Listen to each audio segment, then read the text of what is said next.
There's something about Cyberpunk, isn't there? I've tried to say what it is. I really have. The amount of scripts I've thrown out, the amount of notes I've had scattered across the floor like I'm plotting a one-man raid on Arasaka. I have tried, but I just can't do it. I can't just say what it is about Cyberpunk, because there's so many things. I walk around and I'm just buzzing from the spectacle. I play the story and I'm thrown around emotionally to the point that I should be calling the police.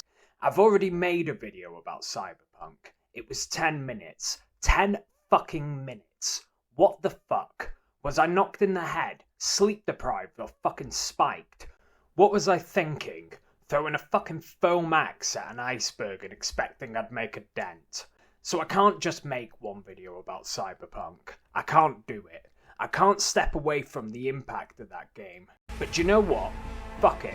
If I'm gonna gush to the point of cyberpsychosis, might as well bring some tumbers with me. This topic is not the kind of topic you launch a series with. It's actually really fucking stupid in a way.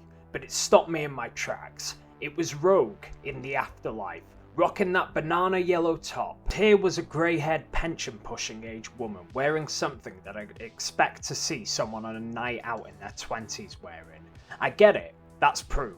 I'm a bigot. Cancel me. But it's not that I have a problem with it, it's that I've just never seen it. Like, I've met people in their later years, it's not a shock to me or anything like that, but they have a different style. They dress, no offence, like an older person. A person whose fashion sense came from a different time. Like, they don't wear banana yellow, whatever the fuck this is. They don't dress like this. You can, I'm not saying you can't, but you don't see it. And it isn't just Rogue. Hanako, Yorinobu, they're in their 70s and 80s, but neither of them look the part. Fine, because of advanced body regeneration, but in their fashion too. Look at the people without access to Cyberpunk's best anti-aging syrup or whatever the fuck. That guy who you buy samurai records off, he's wearing shit you'll see any other gonk on the street wearing. He looks like he's still living in 2020. And this is where my tinfoil brain really started to cook itself off the deep end. And we're only getting started. Because this is a big thing. That guy's still stuck in 2023. He's not the only one. The world of Cyberpunk's still stuck in 2023. Not literally. Things have moved on since then. And that year, 2023 specifically, it isn't the mark of all of this shit that I'm about to splurt on about. Things have changed in Night City over the last 70 years, but in those 70, maybe 80 years between 2077 and 1997 in universe, the world didn't change. Look, I know we had the crash, the corporate risings, corporate wars, fracturing of the NUS and the nuke and all of that. I know, things happened, but culture pretty much didn't change. The vibes of Night City didn't change. People were wearing leather jackets, calling each other tubes and pretty much doing the same old shit in the 2010s as they were in 2077. Edge running, corpo whatever the fucking, loading or busting around as a regular night citizen. Even in the time of the Red, during a fucking nuclear apocalypse situation, people were still wearing leather jackets, edge running, corpo whatever the fucking, and you get it. I find this really interesting, because it's the reason we end up with Rogue wearing stuff that someone a quarter her age would wear, and that being completely normalised. The reason I find it such a culture shock is because the world we've lived in has changed so much in the last 80 years. Vibes, culture and all. 1944 to 2024. Same 80-year gap as between 1997 and 2077. You'd hardly recognise the world of 1944 though. The first computer was built in the 1940s, a mechanically based machine used to crack an encryption code. It was a monumental and revolutionary achievement. You wouldn't even see or touch it at all if you were the average person. Only a very specially selected few were allowed to operate it, and they did so with utmost respect for the gravity of this groundbreaking technology. You couldn't watch porn on it though. The mystery cyber energy chip-based things we all use were far from coming in. But before they did come in, the clunky old computers had to become affordable for the average person and, actually worth buying. You didn't have one in your house until the 1970s. Most likely you didn't have it then either unless you were doing really well for yourself. They were niche. They weren't something we were all dependent on. Right, okay, shut the fuck up about the history of computers. I get it. But I find it fascinating how our life, our cultures have changed so drastically in the last 80 years, coincidentally during possibly the biggest explosion of changes in technology ever. It really is mad though, how much things have changed in the last 80 years. And really it's more like 100, maybe 150 or even 200 years. Things have really changed. But for the bulk of at least those 200 years, the average life of an average person stayed relatively the same. Fine, there was a big shift to cities at some point, but your life in the city was the same as your dad's life in the city and your granddad's life in the city if it went back that far. Same if you lived rurally. Even if somewhere else in the country some bigwigs and lab coats were learning how to launch cannonballs and make gunpowder or stick electric rods in people's heads, you know, whatever really advanced the human race at the time. Even if that shit was going on, most people's lives stayed the same. Your life, the me's and you's, the everyday cunt, life stayed basically the same. Like I say, one-off things happened, but culture, normality, and how everyone interacted was basically the same between a grandfather's younger days and the days of his grandson. If Rogue's banana yellow top were fashionable back then, there was a good chance it would still be fashionable to the grandkids. It wouldn't have stood out from the fashion of their grandkids. But nowadays, something from 80 years ago, it might still be fashionable, but it'd stand out, give off a retro vibe or whatever the fuck, I don't know, ask Gok Wan. The world has changed so much, and all of these changes, like fashion and all of that, they've changed with technological changes. The amount of accessibility, power, and functionality that it's had that has led to it being intertwined with daily life like never before. And each successive generation has had that be uniquely true to them. Let's go back to computers, seeing as my earlier hard-on for it's already set up the groundwork. So first computer Enigma code, then computers being put in the homes of everyday people. But before then, big businesses, who had the money in the room to store what were fucking massive things at the time. Like, you'd literally have to truck the thing over. Some guy walking down the street might have seen one being hauled off a HGV into some big offices. Someone else might have read about it in the paper or heard that such things were happening on radio news. 10, 20 years later, those computers would fit on a desk and could do things like let you type a document. Fucking wild times, I tell you. And you might have heard about these mega machines on your TV, which if you lived in the UK, you probably rented before ever thinking of buying. Things weren't cheap, and a TV picture was black and white. It only had 4 channels, and you've heard it all before, I know. The world, even when it had technology we all have, it couldn't really afford it, and it didn't know what to do with it. You couldn't watch porn on it even in the 70s.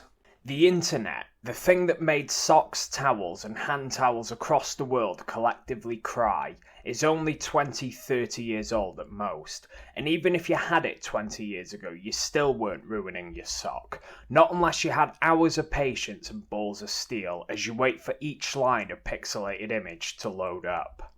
When I was growing up, I played Club Penguin. I swear to God if that's so old I need to explain what it is. You're a penguin, and you hang out with millions of other penguins in Penguinland and customise igloos, buy puffles and tip the fucking iceberg, and it was awesome.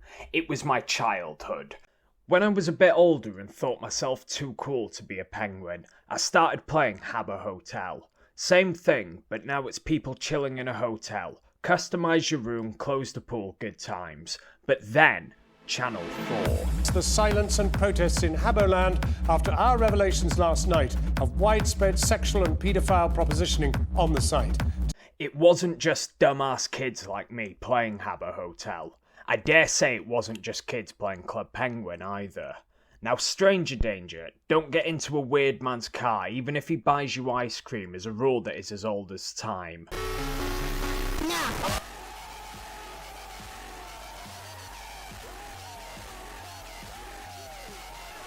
Look, you just get in the car. I'll go and I'll take you to your dad's shop, okay? He's busy right now, all right?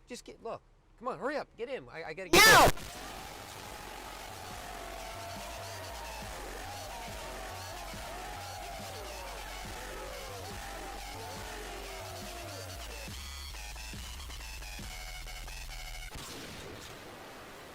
No one expected the rule would have to be watch that virtual penguin isn't a fucking raging 40-year-old whose keyboard is so sticky that he's stuck constantly tapping F all the time in the chat.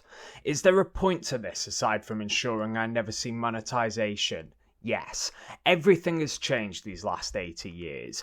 Every single thing. You couldn't play an MMORPG or online game like Club Penguin for most of human history. You weren't thinking other people might be doing it to speak to all the kids playing it either for most of human history. Even when it came out, you weren't thinking that. I mean, why the fuck would you? Social media didn't exist. You grew up when the bullying would stop at the school. You wouldn't realise the person who you've been around all day could have been made miserable by all the things people said about them through that platform, and just opening that phone might have shifted their emotions entirely. I'm getting a bit heavy, and I'm not trying to bring up repressed memories. You took my fucking Action Man toy, Clive. I'll have your wife. But do you see what I'm getting at? Everything has changed. Styles, fashions, culture, etiquette, and some other stuff with fancy words I don't know. A man would have donned his hat passing a lady in the 50s. He wouldn't have even been drinking in the same bar as her in America until Prohibition. He'd pull out his Zippo lighter to light a cigarette for her. Now he'll puff on a watermelon strawberry flavoured vape, call her a skibbity bitch and rizz her up. Cyberpunk resonates with me because the world I'm seeing feels quite similar to it. How I see this world also seems quite similar maybe.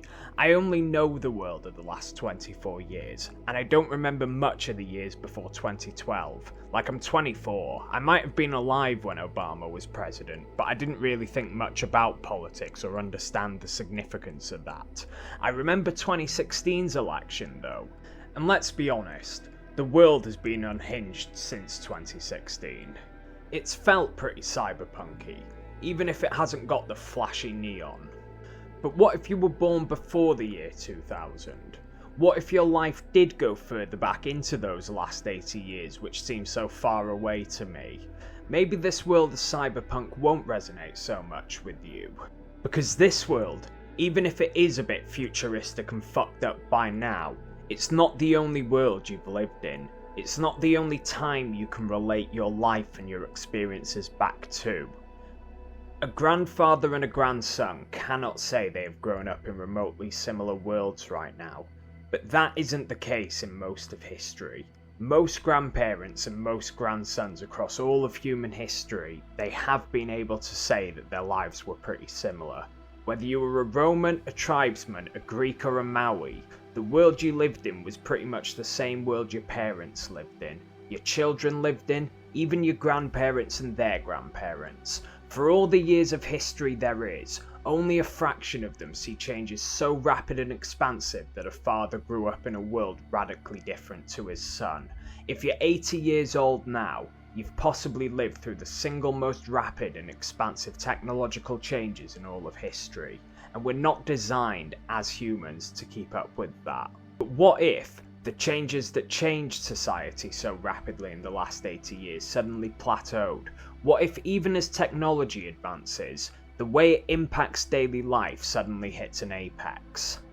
For every new invention comes an unexpected new use, a new form of interactivity, and new changes to daily life. Take this, me some daft cunt claiming to be a donkey zebra hybrid chatting shit to whoever wants to listen about cyberpunk and pensioners wearing shirts. This just couldn't happen even 20 years ago. But where do we go from here, now?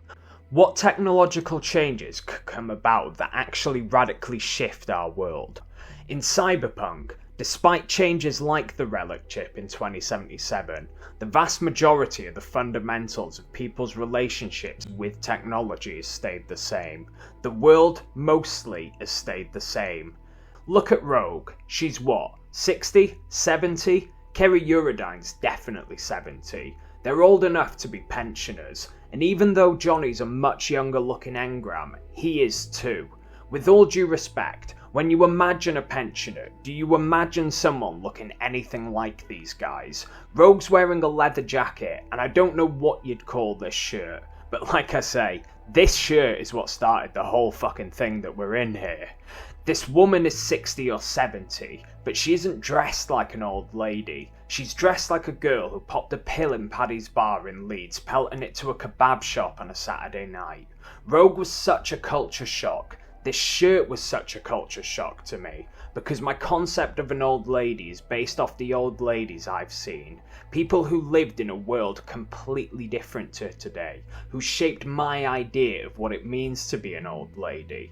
But what about when I'm old? Will we be wearing leather jackets in our 80s? God help you if we are. And it's not just the fashion either. Think of someone 80 years old today. How much they struggle with the technological world we live in. But then look at someone like Wakako. 60, 70, 80, fucking 90? How out of her depth should this old lady look in that neon-lit world? Yet she's got her hand so comfortably on its pulse that she can easily navigate a fixer operation within it. Despite being 80 years old, the world hasn't changed so much that she's been outpaced by it. What's actually happened is all of her 80 years of experience have led her to become the fixer she is today. I just find this sort of peaking culture or whatever the fuck a madder concept. The idea of a grandson seeing a mostly similar world growing up to the world his grandfather grew up in is alien to me. But imagine that in a world more advanced than the world we live in today, and it's even more mad. Like, here I am contemplating the similarities between Cyberpunk's world and the world we live in, but that question isn't even in the realm of possibility 80 years ago. It might be completely irrelevant in 100 years. I might speak to someone, though, who can recall those earlier parts of the last 80 years, a world with no relation to Cyberpunk, and I might not be able to convince them of why I feel such a resonance between the world and the fucked up world of Cyberpunk, because we've had different experiences, lived different lives in different times. Even if both of us are here now, what's led us here has shaped us completely differently. And I mean, how do you begin to explain it? How do you explain that some guy made a phone named after a fruit and generated more wealth than most countries? How do you explain that some private citizen has the wealth and know-how to build fucking rocket ships, and that same guy turns to ranting on Twitter 20 times a week once he bought the fucking platform? Like, how do you explain that? There are people alive today who remember life before computers, people who lived half their lives without a smartphone, who can relate their experience back to a time when the world wasn't so fucked up, or at least people didn't know how fucked up it was. I wonder if that shapes their interpretation of all of the crazy shit going on right now. What if they think it's a phase, something that'll pass? And what if it's not? What if it's just us increasingly slipping closer to a new kind of crazy normality? It was shocking that Bill Clinton turned the Oval Office into an oral office 30 years ago, that Tony Blair lied about Iraq having nuclear missiles, that Nixon rigged an election or that president got shot. Honestly, would you be surprised nowadays if you heard Joe Biden fuck the cat in the White House? That Boris Johnson brought a stripper to 10 Downing Street? Are you surprised that the war's going on in the world? Were you surprised when Trump nearly got shot? Well, actually, he did get shot. Were you surprised about Epstein? Did he? Surprised Epstein died in prison? Are you surprised a billionaire offers to buy a vote in your election, and that every country seems to get accused of meddling in every other country's elections? We've lived through a rare period of time where transitions have happened explosively, and happened everywhere, more so than possibly ever before in human history, and that has shaped the way we all interpret the world. Everyone living today from every different generation has a different interpretation of the world, of how we got here and where we're going. I think this time we're living in now is the birth of a weird cyberpunky dark future, one that might stick around for a fair old time. And that, it's weird to imagine that, a world where things have largely been the same across generations. But it's even weirder imagining that being the case in a world of our own technology, or far more technology than we have now. But I guess, maybe, one day it might be. Maybe the future is the future, as in, without complete technological collapse. What if it doesn't really change once it hits a certain point? What if the modern world and the change into a world more similar to Cyberpunk, or maybe less similar? What if that is the last world, or the next period of the world? The next 200, 300, 4, however many fucking years, where things stay the same, where grandsons and grandfathers live relatively similar lives, until we start flying off to Earth or a solar flare sends us back to the Dark Ages. The world of megacorporations and cyberpunky swirling technology. To me, that's a world birthing itself right now. Once it's reached adolescence, will there be a way out of it? One day, when Jeff Bezos brings his Militech CEO know-how into the Oval Office and Elon Musk declares sovereignty in some outer heaven-style Mars base, will there be people alive who remember life before the likes of Amazon, Google and Tesla? Oh, and don't forget, suppress the banana yellow shirt wearing pensioners!